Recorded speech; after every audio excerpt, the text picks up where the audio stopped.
You're listening to the Cyberwire Network, powered by N2K.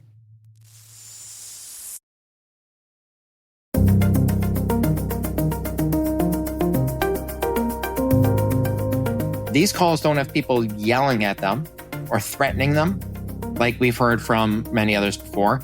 This is smooth operation all the way through. It's what the people are used to. Hello, everyone, and welcome to N2K Cyberwire's Hacking Humans podcast, where each week we look behind the social engineering scams, phishing schemes, and criminal exploits that are making headlines and taking a heavy toll on organizations around the world. I'm Dave Bittner, and joining me is Joe Kerrigan from the Johns Hopkins University Information Security Institute. Hey there, Joe. Hi, Dave. We got some good stories to share this week, and later in the show, my conversation with Dr. Chris Pearson. He's CEO at Black Cloak. We're talking about some of the social engineering attacks that his team is tracking. We will be right back after this message from our show sponsor.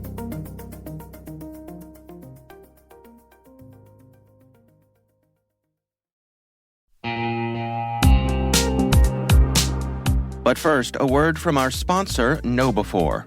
Where would InfoSec professionals be without users making security mistakes? Working less than 60 hours per week, perhaps. Actually having a weekend every so often. We get it. User behavior can be a challenge. But users can also be an InfoSec professional's greatest asset once properly equipped. What do we mean by that? Well, stay with us, and in a few minutes, we'll hear from our sponsors at KnowBe4 on that very question.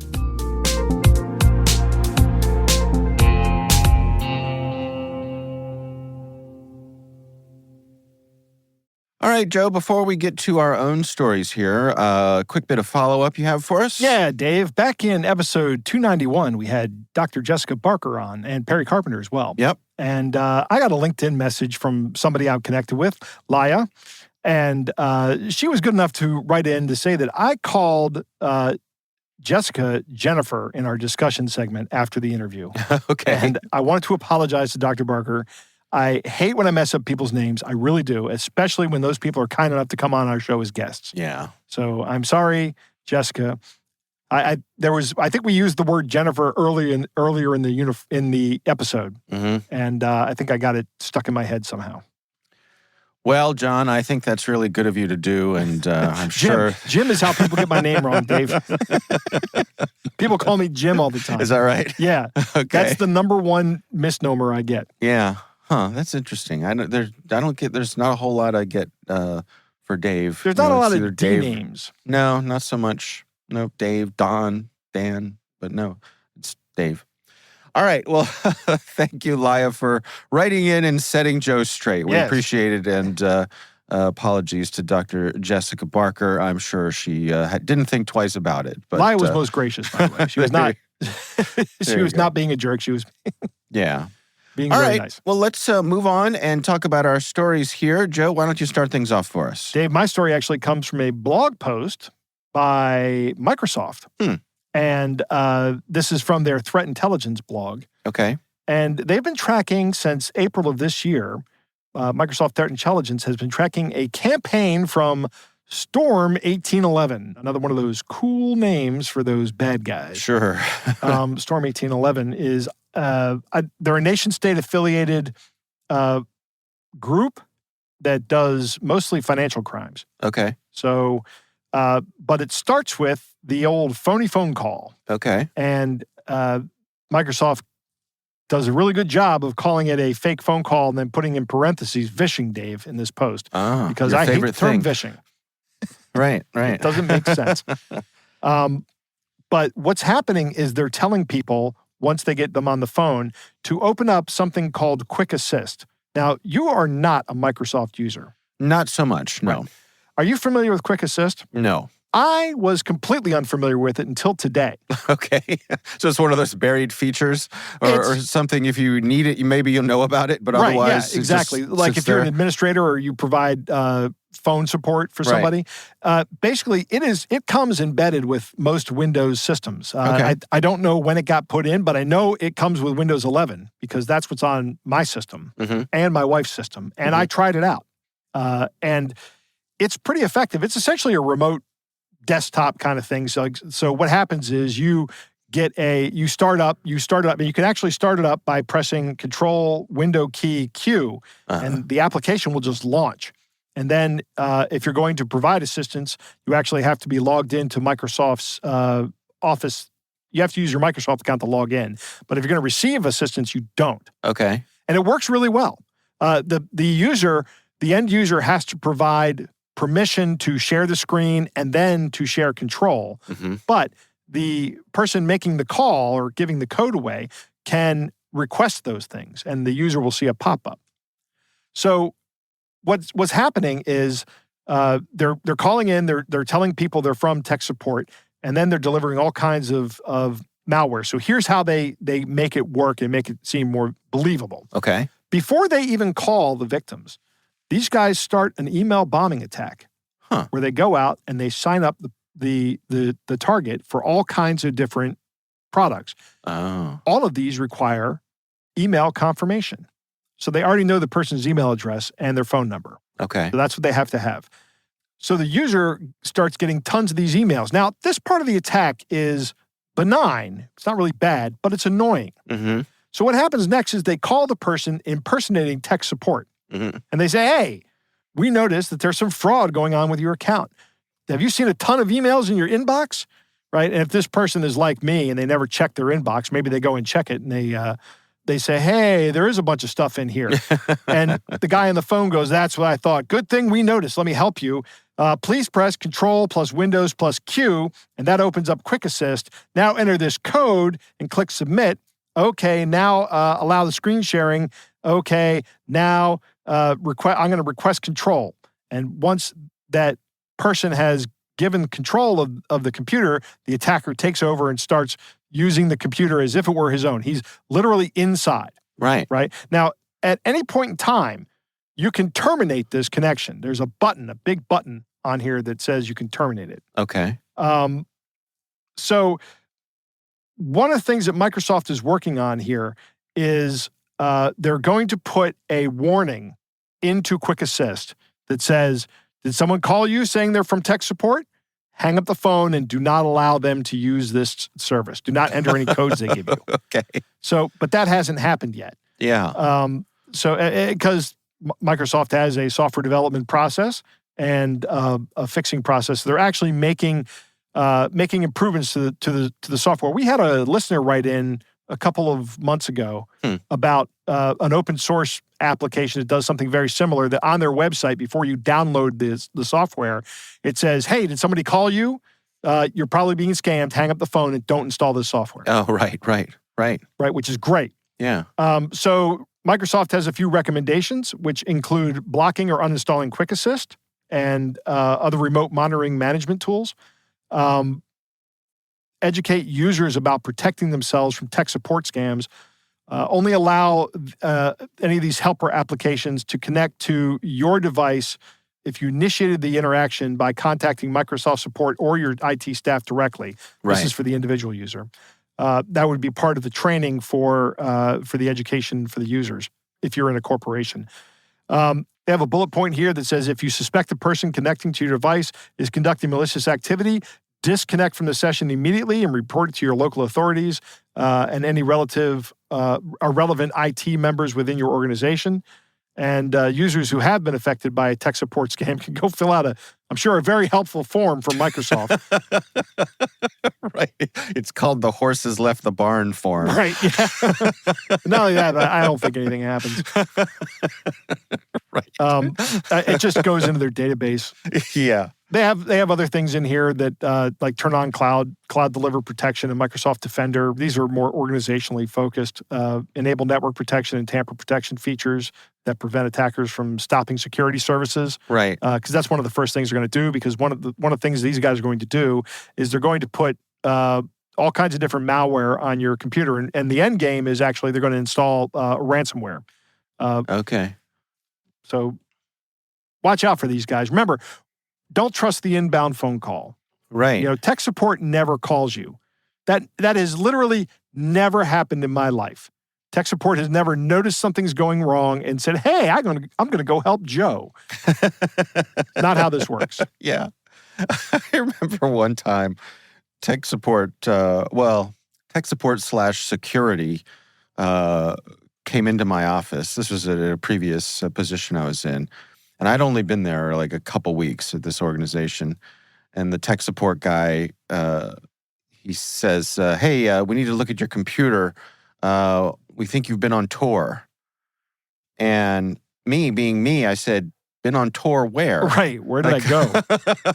I've been here. I haven't been on any tours or, I haven't been booked on any musical tours or anything. No, of course, they were talking about the Tor browser. Right. So I was like, okay. I basically, put my hands up in the air, rolled my chair back and said, gentlemen, have at it. Right. And they sat down and, got into the terminal and did some poking around. And they were like, oh, okay. Our mistake. You're good. And they left. And I was like, okay.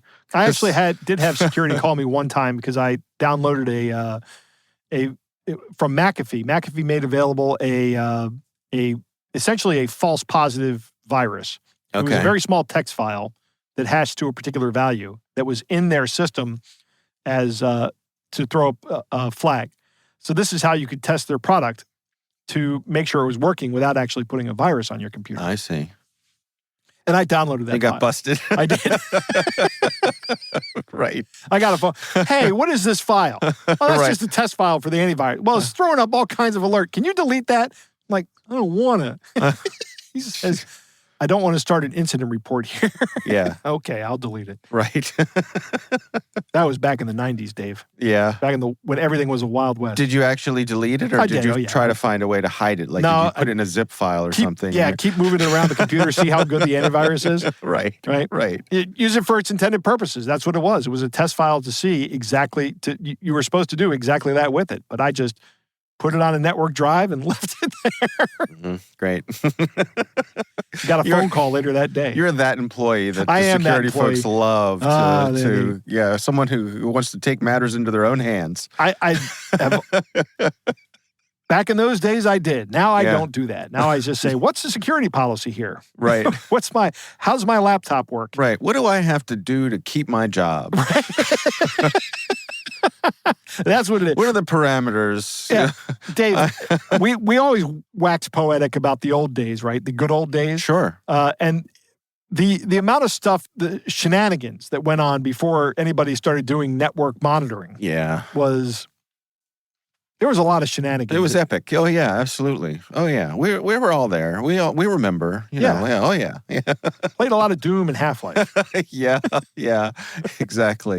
Exactly. No, we had employees who would stay after hours just because, the office had a great internet connection. Right. And so that was a great place to play games. That's what we did. And the high-powered computers we gave them to do 3D rendering also were really good at playing games. So they were like, is it okay if we stay after to play games? I was like, absolutely. Yeah, we played at lunch. It's a benefit. We weren't billing the customer for playing games. I want to be clear about that. We weren't doing that. We were either staying after or playing at lunch. Yeah.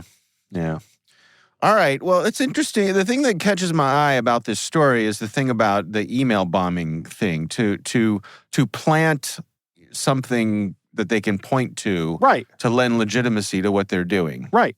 Yeah, that's an interesting take, I think. Yeah, absolutely. I wonder how much, like, if you had effective spam filtering, would you even notice? Right. Yeah. I don't know. No, there's nothing in my inbox. Sorry, you got the wrong guy. No, but they probably said, oh, we'll do a search for such and such. And okay, well, that's a problem. Yeah. That sort of thing. Yeah, interesting. All right, well, we will have a link to that story in the show notes. My story this week, Joe, let me just start off here by asking you a question. Do you have a piano? Not anymore. Okay. So did you grow up in a house that had a piano? No. Okay. But I did have a piano in my house until my daughter moved out and got her own house, and then we moved it over to her house. She took the piano with her. Well, actually, her husband and me and my son the three of us. You're amateur piano movers? It was like a Three Stooges episode, Dave. Okay. One of us almost got killed. When the house got moved out, we said we're going to let the movers handle that one. Yeah. It was like an extra $100. Yeah. Okay. There is a famous Laurel and Hardy cartoon where they have to haul a piano up an incredibly long set of stairs. I've seen that. And that set of stairs is still there. If you're out in L.A., you can go visit the set of stairs where they hauled the piano up the stairs, I'm told. Well, the piano that you had, was it an upright or a grand piano? It was an upright. It was a spinet, which is a very small piano. But still heavy. It's still almost lethal. Okay. Well, I am fortunate enough to have a baby grand piano. Oh, are you? I am. Do you play? I play a little. Okay. Here, let me just play something for you here real quick.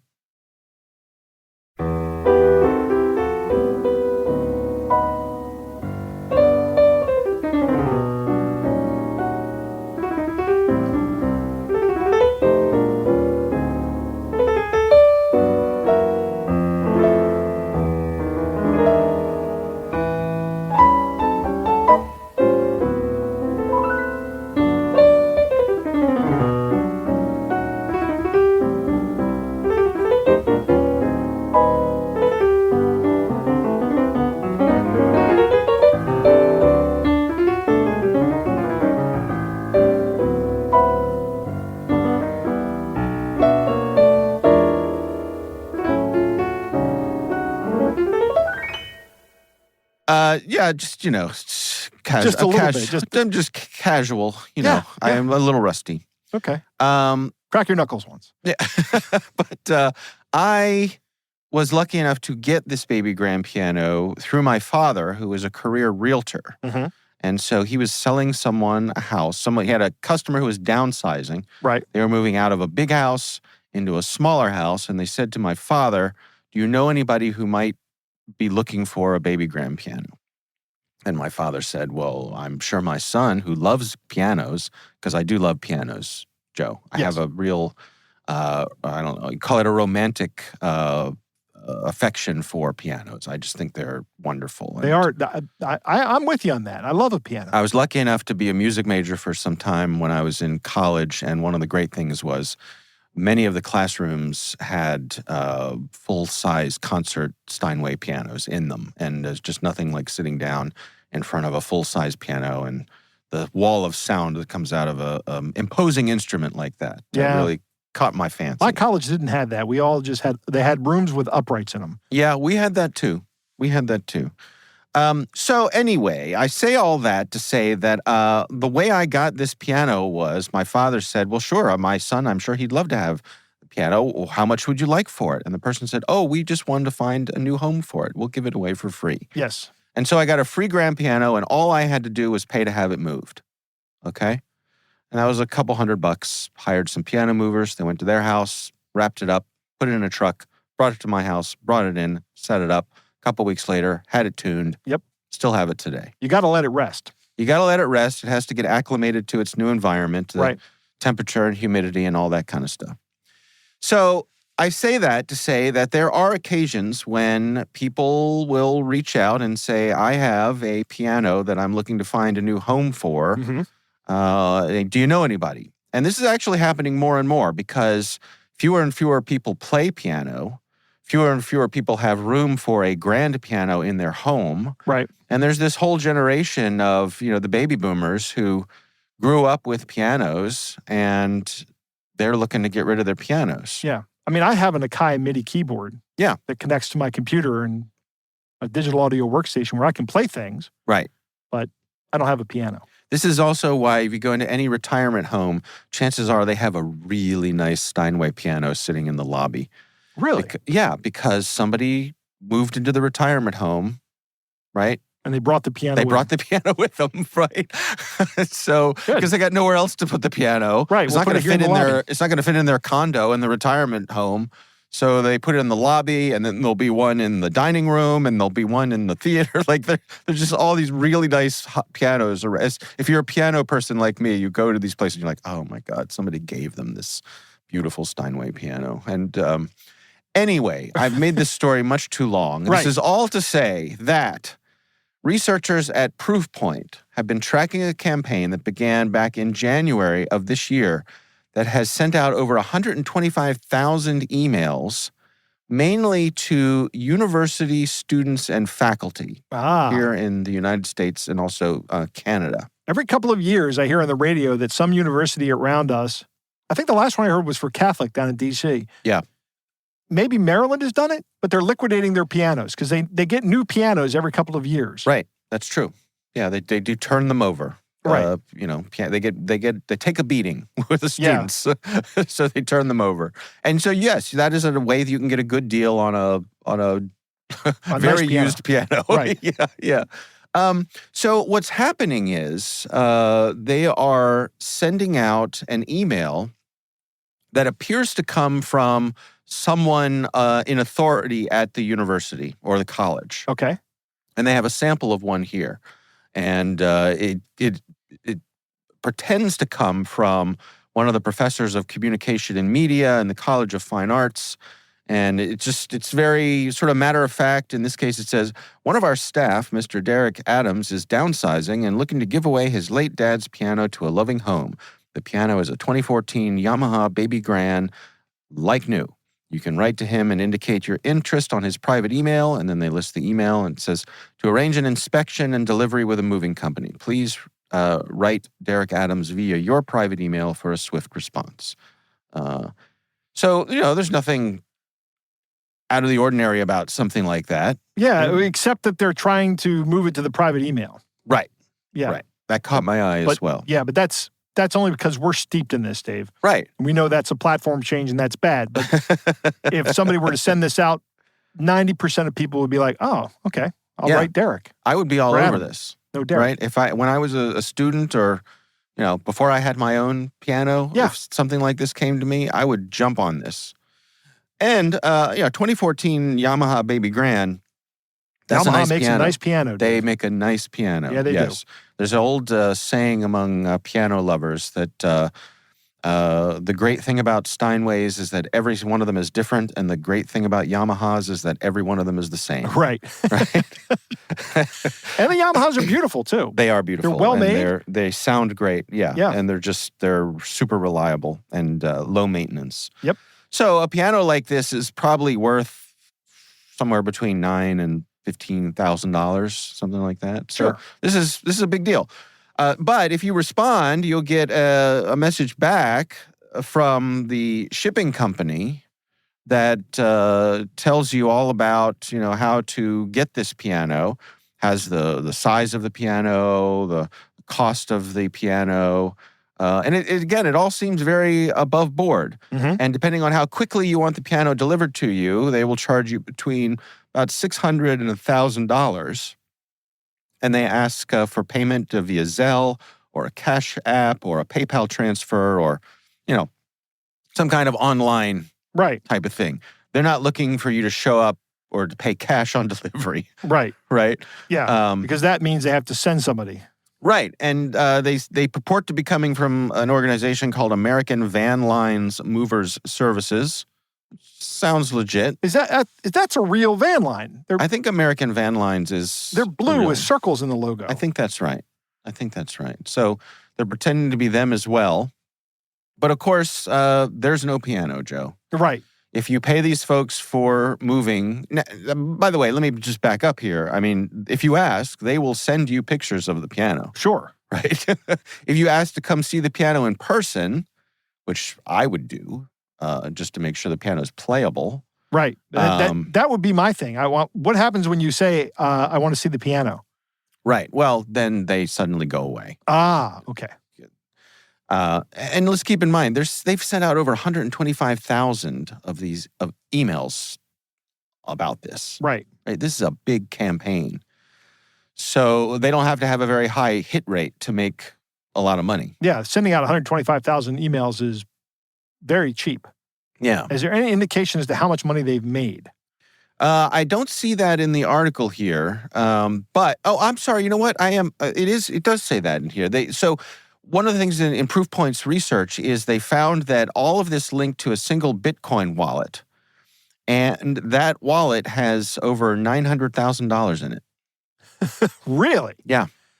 Okay, so that's a pretty high success rate. Right. Now, we don't know if this Bitcoin wallet is being used for other scams. Other things, right, it's possible, but any Bitcoin wallet with $900,000 in it is nothing to sneeze at. No, $900,000 is $900,000. Right. So Proofpoint is pretty sure that this is a scam coming out of Nigeria. Okay. They've traced it back to a Nigerian IP address. So I guess the bottom line here is heads up. Yep. This is a very convincing looking scam, particularly if you are someone who's associated with a university, like, oh, I don't know, you, Joe. Yeah, right. Maybe the Peabody Institute's about to get rid of some of Professor Dolby's old equipment. That's right. And they also say that they seem to be targeting healthcare and food service providers. I'm not sure what that's about, but to me, it makes sense that they'd be targeting university students and faculty. Yeah. I suppose you have a certain level of education, which might lead to a certain level of home that they live in, which means that they'd be someone who would have room for a baby grand. Right. Right? You're not putting a baby grand in your studio apartment unless you're a piano major. Right, yeah.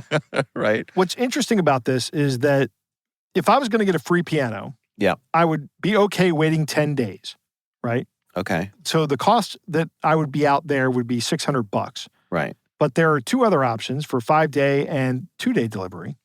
And I think I'd just be like, 10 days is fine. Right. Give me time to make room for it and all that. And I'll bet that's what probably 95% of the people who fell for this scam elected. Sure. So it's not a big money loss, right? It's not going to rise to the level of something where somebody has lost hundreds of thousands of dollars or millions of dollars. Right. It's going to go unnoticed.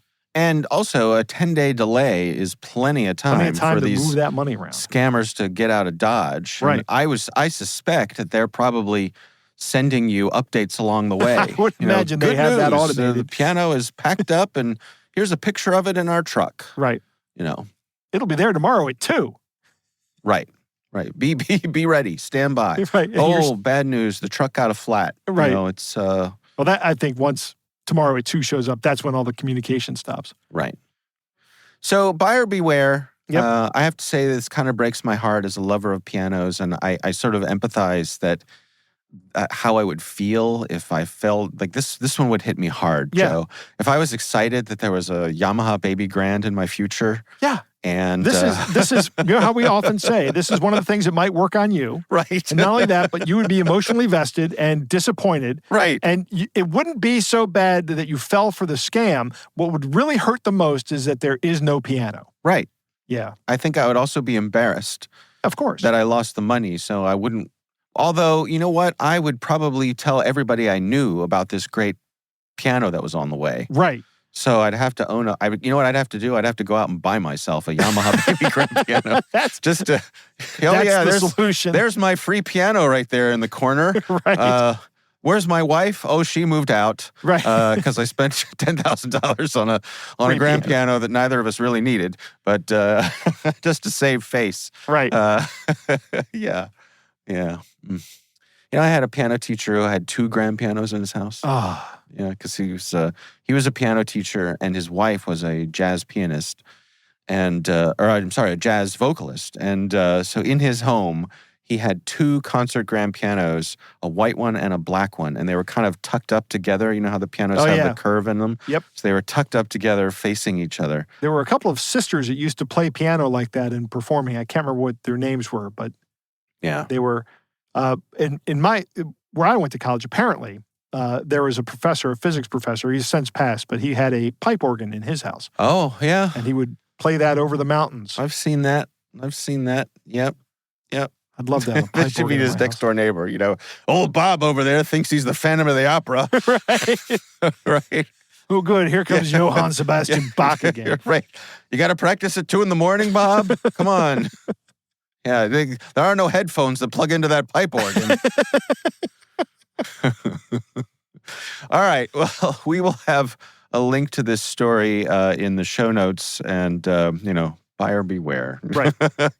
Dave, I can tell you're very sad about this. This one really does affect you. It does. I do love a piano. I just can't help it. It's one of those things. I have great affection for big old analog Grand pianos. It's just something I love about it. Nothing like that with pachinko machines and pinball machines and things like see, that. Everybody has their thing. Yep. Everybody has their thing. All right. Well, those are our stories. It is time to move on to our catch of the day.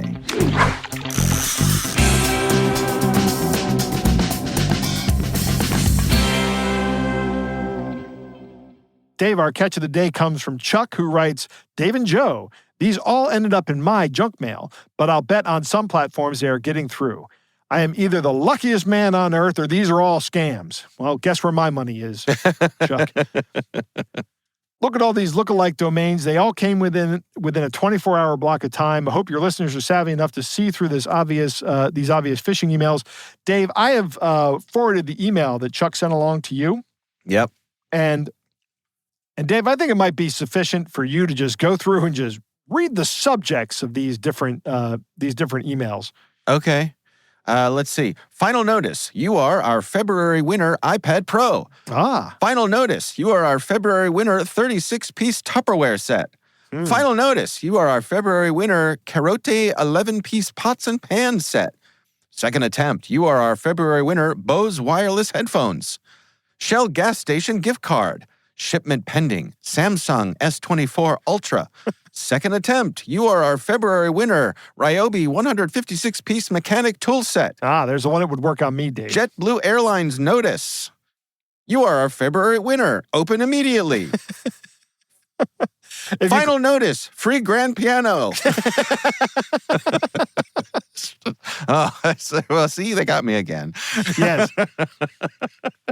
Yeah, they're all different. They're all kind of different. They're all marginally different. Like the one that says you have a Ryobi 156-piece mechanic tool set. We have a surprise for Lowe's users. Start your day with our best rewards. Get started. Don't click on the link. Don't click on the link, Joe. That's the thing that would tempt me the most is the Ryobi tool set. Because I need a new cordless drill, Dave. There you go. The only drill I have right now is my very old Craftsman quarter horsepower corded drill. Oh. Very reliable. Pain to use because you have to always find the outlet. Yeah. Do you know who invented the portable cordless drill, Joe? The portable cordless, is this going to be something like Jerry Lewis? Or No. It's a couple of local fellows to you and I. Oh, really? Yep. Are they, Black and or Decker? Black and Decker. Right. Yeah. They invented the electric portable drill. Yep. That was their claim to fame. Right up the street there in Baltimore, Hunt Valley or something like that. Yeah. It used to be anyway. I mean, they've been bought up and traded and homogenized. They're now part of CompuGlobal Hyper-Megadyne. Right, exactly. But, still have some of their tools. So there you go. All right. Well, we would love to hear from you. If there's something you'd like us to consider for our catch of the day, you can send it to us at hackinghumans@n2k.com or write it on the side of a box of a Ryobi cordless drill and send it courtesy of Joe Kerrigan at N2K, care of Data Tribe, Fulton, Maryland. There better be a drill in there. That's right. Coming up next, Dr. Chris Pearson, CEO at Black Cloak. He's talking about some of the social engineering attacks he and his colleagues have been tracking.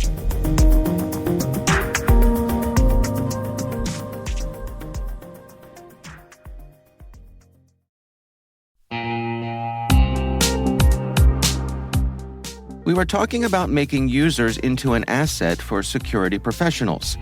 Simply put, users want to do the right thing. They're often just lacking the knowledge to do so. That's one of the reasons KnowBe4 has released Security Coach, a real-time security coaching tool that takes alerts from your existing security stack and sends immediate coaching to users who've taken risky actions. For example, imagine a user has visited a high-risk website or tried to open a document containing malware. Existing security tools will likely block that action, but the user might not understand why. Security Coach analyzes these alerts and provides users with relevant security tips via email or Slack, coaching them on why the action they just took was risky. Help users learn from their mistakes and strengthen your organization's security culture with Security Coach. Learn more about Security Coach at knowbe4.com/securitycoach. That's knowbe4.com/securitycoach.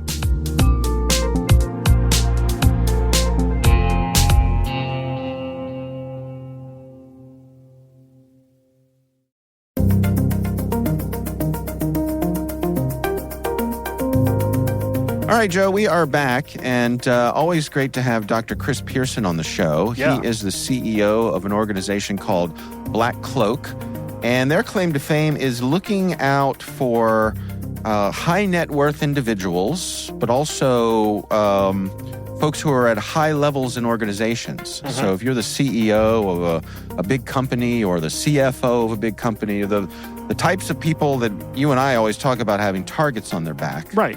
Black Cloak takes care of those folks because they have very specific needs that mere mortals like you and I don't have to look out for.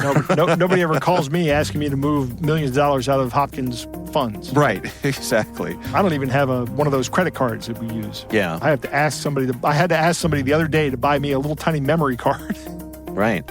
All right, well, here's my conversation with Dr. Chris Pearson. Chris, you and I crossed paths a bit randomly, probably about a week or so ago, and you pulled me aside and you said, Dave, I listened to Hacking Humans, and some of the stuff you guys talk about there is the kind of stuff we at Black Cloak deal with every day.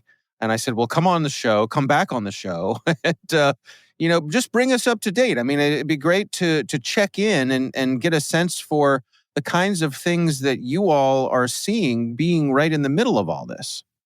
Yeah, I mean, what's interesting is that we're seeing some of the old tried and true scams and fraud tactics being applied not just to the everyday common Joe, but to folks that have means, folks that have money, folks that have influence and power, and they're being run through the gambit. And it could also be that it's those folks that are highly targeted, but it's their significant other.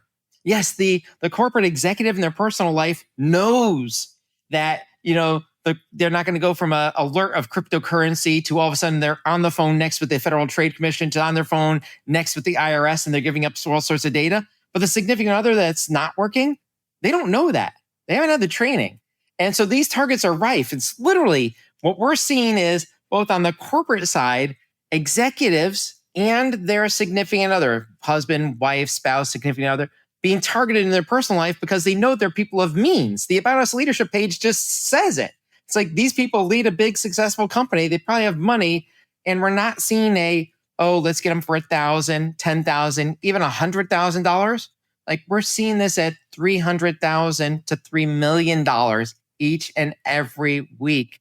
Separately, on the high net worth side, like family offices, venture capital firms. Oh my gosh, venture capital firms. I didn't even talk about that for a second. But I mean, we're actually seeing those being targeted. We just put out a press release, our threat intelligence team, maybe about 4 weeks ago, put out a press release saying we're seeing the explicit targeting of venture capital firms and the actual venture capitalists themselves who have actually backed wallets like a Coinbase, as well as other things in the crypto area and crypto marketplace. And they're being targeted for scams of the wallet, for scams in crypto, because they know that once you steal the asset, it is gone forever. And people say, well, who would have thunk of that? Well, the cyber criminals, right? Nation states and cyber criminals targeting those especially. Can you give us a sense for who is doing this? I mean, the folks who are going after the high net worth individuals, would you consider this to be a more elite group of scammers? So a few different things. Number one, the same scammers just paying attention more to publicly available lists, philanthropic activities, family office lists, people that are exiting businesses. So we are seeing that and have it be a breakout of those groups, number one. Number two, totally separate group of folks. The cadence is different. How they talk is different. It's sort of like, customer success for, 1-800, maybe the airplane makes it there or not.com, where you pay for the seatbelts and all the rest of the stuff. Versus, right. Versus the, hey, you're on the first class lounge of the, whatever British Airways flight. It's like two entirely similar functions, but very, very different people behind the phone lines. And we're seeing the same thing. Two very, very different scammers and threat groups behind the phone lines. And one is a longer play. One is a more dedicated attack surface and threat intelligence service coming back in on the research at a time. And so they're targeting more effectively, more swiftly. And as a result, a little bit slower, but they're getting 50 grand, 500 grand. They're getting more money, bigger returns. And so we're seeing both, yes, some of the low and slow stuff, but we're seeing dedicated threat actors there And a lot of them are actually, right, super duper closely tied to nation states. They're using it to get around what the anti-money laundering sanctions and the other embargoes that we have in place.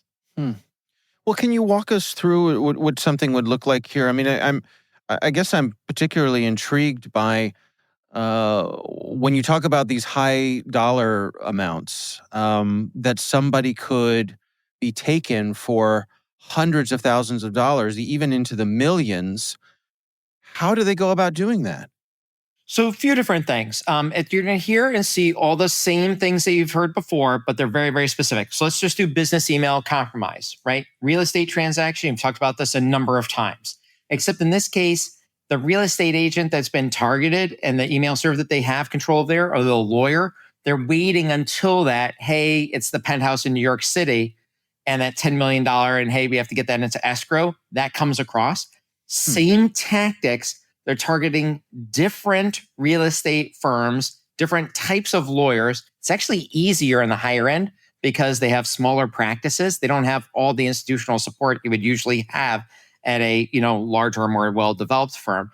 And it's the same thing, right? Get into that email. Hey, no, it's not account number 1234 at Acme Bank. Instead, we're going over to Charlie Bank and it's account number 5678. The problem is that the escrow amount isn't our escrow amount, right? Right. Still the biggest check I've ever written in my life, but yeah, we're talking about an escrow amount of, hey, 3 million, 5 million, 10 million in terms of different things there. Sometimes it's just what the amount is needed for taxes and tax coverage, because sometimes these deals are actually like all cash deals.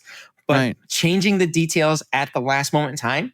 What's even cooler about this population is that from a scam perspective, sometimes it's not the individual in the know, the actual person who's buying the place that's actually involved in the transaction. It's their chief of staff.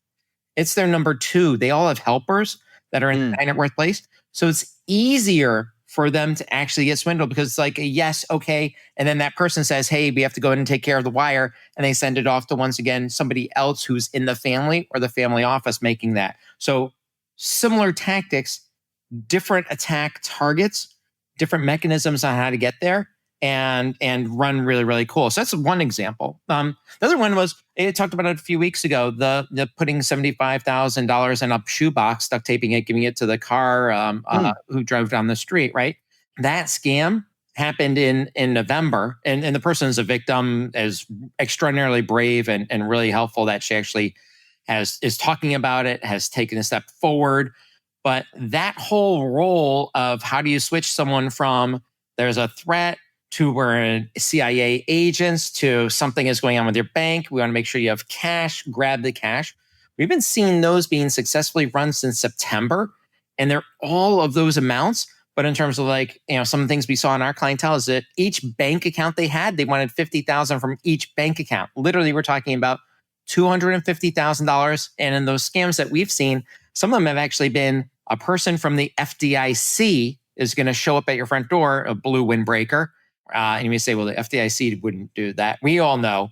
But same scam, some precipitating issue that causes your brain to go from the left side rational thinking into that right fight or flight, impulsiveness, got to act quickly and all the rest. And we see the scammers actually targeting those quick hits before that upper echelon area. So it's like that same scam, just done a little bit differently. And finally, big one we see a lot of is the tech support scam. Folks that are looking for the 1-800 number for everyone uses an HP printer, an Epson printer, whatever it is. Everyone uses the same thing, the Amazon phone number, the Apple phone, all the rest of these phone numbers out there, whether you have $10 million, $100 million, or $10,000 or $10 in the bank, you do the same thing. You Google it, you look for it, or you get some type of incoming pop-up. And you're like, oh my gosh, I got to act. As soon as they have you on there, right? The most interesting thing, though, is in terms of these, right? They're there. They have the screen support on. They're actually watching you pay the $49.99 or the $499.95. But then they see your bill and it's like, okay, hey, but actually something went wrong. We need to do something else. And they're going for the $10,000, for the $20,000, for the $50,000 for that one support phone call. And they're able to get in and kind of get their hooks in people's machines. But it's still similar tech support scam, just modified differently. You might say in some cases, a little higher echelon of attacker or threat attacker because of the scripts that they're doing and how smoothly the transactions are happening. These calls don't have people yelling at them or threatening them like we've heard from many others before. This is smooth operation all the way through. It's what the people are used to. I mean, it's just kind of like, I don't know, if I go out and I am looking to buy a car, right? And I go down to the, no-name used car dealership down on the corner, that's being run out of a portable, a portable trailer. I'm going to expect a certain kind of service and all that kind of thing. But as I make my way up the automotive food chain, to a Ford or a Toyota and then a Lexus and then ultimately a Mercedes or dare I dream, a Rolls Royce or something like that, I'm going to expect a different level of service. But I could also imagine that salesperson, the successful salesperson, may have worked their way up that food chain, learned in the lower echelons.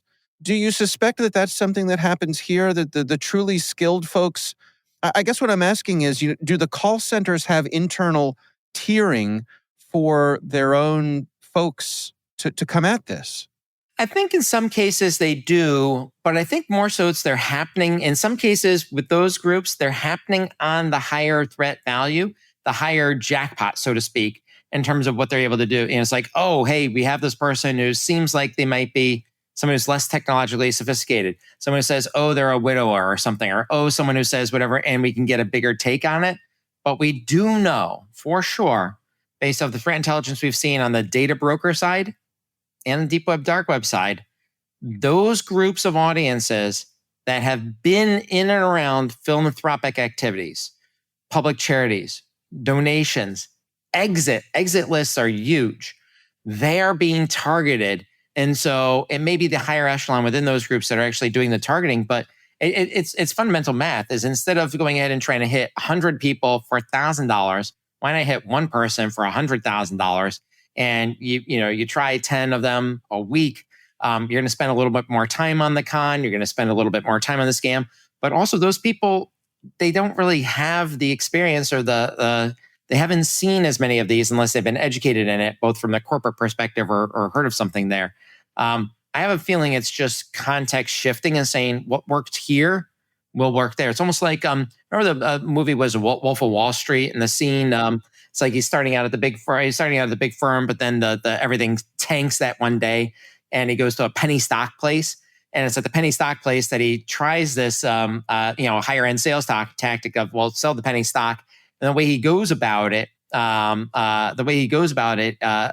terms of selling is a super high end, and everyone else in that kind of call center is doing a low end job. But then they're like, wow, why don't we just do what he's doing? Because that sounds like that is going to reach success. Right. I almost feel like it's a little bit of that. Yes, direct targeting, but also a little bit of the, oh, wow, this is actually a new, interesting avenue. So there's quick evolution and iteration, I guess, within these places. If something works, then it can take off like wildfire. Oh, the A/B testing on these things is amazing. Absolutely amazing. Some of the fastest business iteration.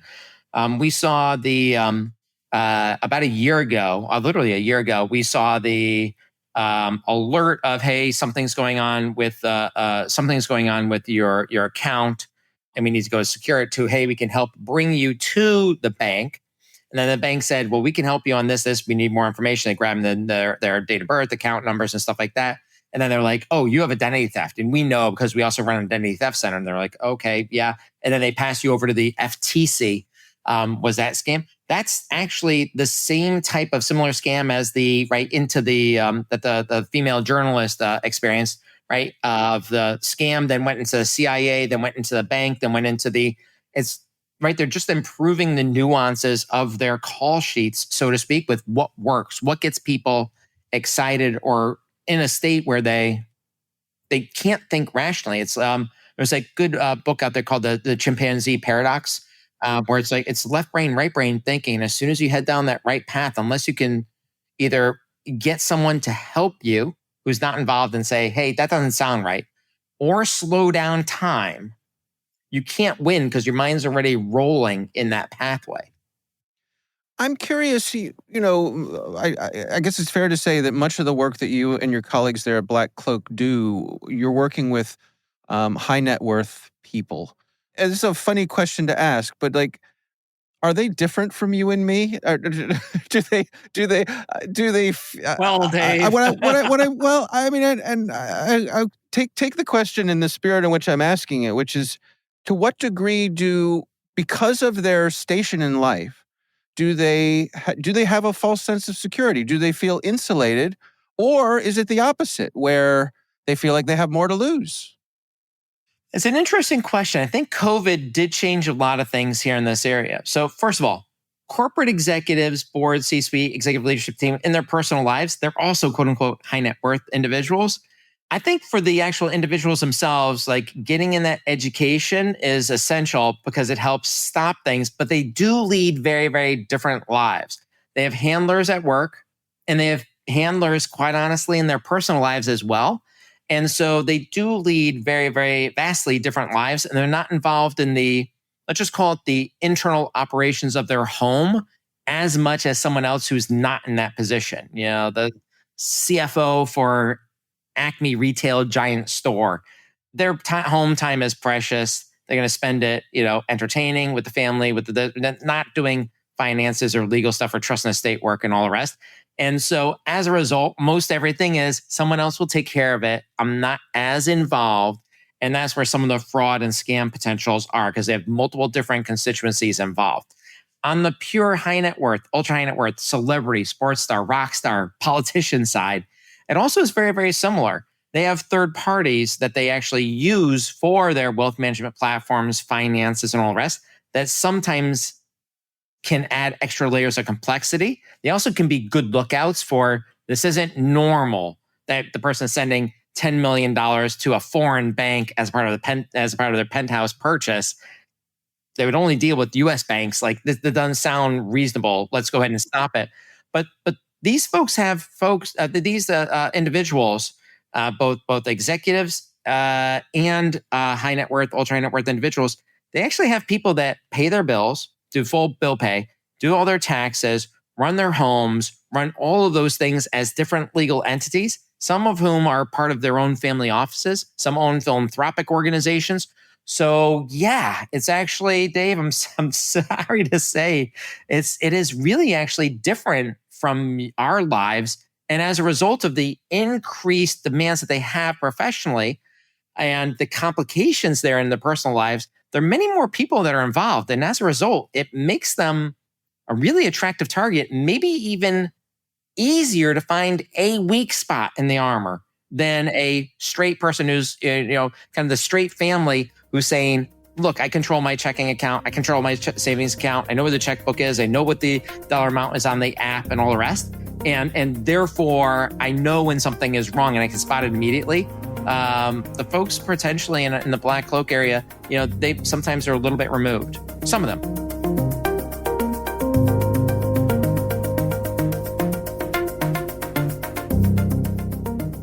Joe, what do you think? This was particularly interesting to me, Dave. I like to look at how these bad guys think. And one of the things that they do is they know their targets. They say, hey, this CEO may be trained to protect the company, but we can target their spouse. They may not be so aware and are probably not getting the training. Right. Maybe it's time for companies to say, you know what, we're also going to require that your family take this training as well. Yeah. It might not be a bad idea. I just think it's so despicable that they're going after kids. Yeah, that is awful. I'm with you on that. It is just, we like to think that kids are out of bounds. Right. And here in America, we even, even in politics, we think that, right? And I can think of no more deeply divided and actually disgusting field than politics. And even there are standards where the kids are out of bounds, and these guys are lower than that. Right. So yeah, they're going after the CEO's kids and the officers' kids, and maybe even higher management, VPs and things like that. Yeah. Attacks on family offices have the potential for huge gains, right? Because you're probably not going to wind up attacking the actual people that are in the family, the wealth holders. You're going to wind up attacking their managers, right? Who are people they hire. to be like accountants and handle the taxes and things like that, just the day-to-day operations. It's interesting that venture capitalists are getting scammed based on the things they've supported in the past, like crypto wallets. Yeah. Yeah. That doesn't surprise me, but I think it is interesting. No, and it speaks to that sort of digital trail that you leave behind of your past business dealings. You know, the VCs all like to brag about things that they've done. You look at the venture capitalist LinkedIn page, and he'll have everything he's ever done on there. Right. Interesting that there are two groups of people, the same old scammers who are paying attention to the news. They know when somebody sold a company. I have an uncle that sold a company, and he got a good deal of money for it. Mm-hmm. I remember when he did that. And then there are the people who go for the longer play, and they're generally better at their job, but they're going to wind up getting more money. Yeah. So be on the lookout for those guys. Interesting that some of these are tied to nation states. I can bet there's one nation state in particular that likes doing this. Right. And they're using some of the tactics to attack smaller, more boutique firms that can't afford to have the big security budgets that larger firms have. Mm-hmm. And these are firms that generally cater to these high net worth individuals. So if you can find a firm that has a small group of very wealthy clients, that firm probably makes a lot of money. Yeah. So if you're a bad guy, you can target them and probably steal a lot of money. Financial advisor, something like that. Yeah. Exactly. Yeah. Again, we hear how these scams short-circuit people's thinking. Doesn't matter who you are. Don't think that you're invulnerable to this. This is happening to everybody that gets hit by these things. They get the crap scared out of them, and then they're just like, I've got to do something to handle it. They got the fight or flight mechanism kicked in. Their amygdala's doing the thinking, not their frontal cortex. Yeah. And that's bad. Yeah. It's really good for these scammers, really bad for you. And like I'd like to say, that's great when you're out in the woods and there's a bear. It's wonderful. Right? But it's not great when you're on the phone with somebody that's trying to tell you they're from the IRS and that you're going to go to jail. Right. That's when it fails, or when it stops working so well. We also hear about the tech support scam happening to these people. Same kind of scam going on. Yeah. You guys had an interesting discussion around the A/B testing and how quickly it happens. Mm-hmm. I like how Chris describes this as some of the fastest business iteration, and it happens with these scammers, right? They're iterating quickly through these ways to do things, and they know what works. Right. And they get you into that state of mind where you comply with them, and they just start taking the money or having you send them the money. Yeah. Yeah, and you just think about the volume of work that they're doing. If you're someone working in a call center and you're spending all day, every day trying to scam people out of their money, you're going to figure out pretty quick what works. Right. And I'm sure at this point the organization gives you a winning playbook to start, but then you're going to find whatever works for your own particular skills. All right. Well, our thanks to Chris Pearson for joining us. Again, he is the CEO at Black Cloak, and we always enjoy talking with him. Always time well spent.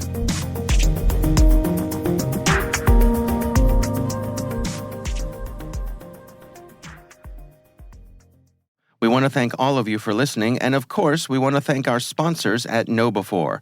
They are experts in helping users do the right thing through New School security awareness training.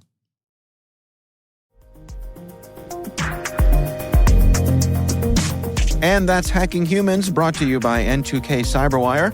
Our thanks to the Johns Hopkins University Information Security Institute for their participation. You can learn more at isi.jhu.edu.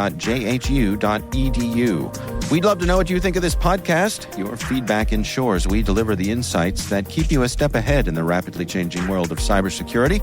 If you like our show, please share a rating and review on your podcast app. Please also fill out the survey in the show notes or send an email to hackinghumans@n2k.com. We're privileged that N2K Cyberwire is part of the daily routine of the most influential leaders and operators in the public and private sector, from the Fortune 500 to many of the world's preeminent intelligence and law enforcement agencies.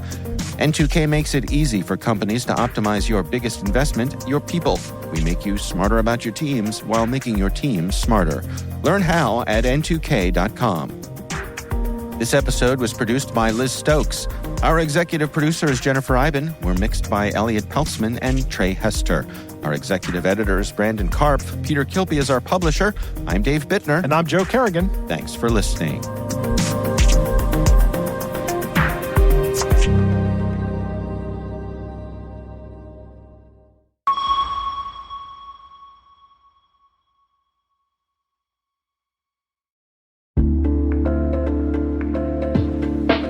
Hey all, Rick here. At N2K Cyberwire, we're dedicated to continuously improving the quality of the news and commentary on our network. That's why we're inviting you to participate in our 2024 audience survey. It only takes a few minutes, and your feedback is invaluable. Plus, you'll have the chance to win a $100 Amazon gift card as a thank you for your time. Head on over to cyberwire.com/survey. That's cyberwire.com/survey to share your feedback now.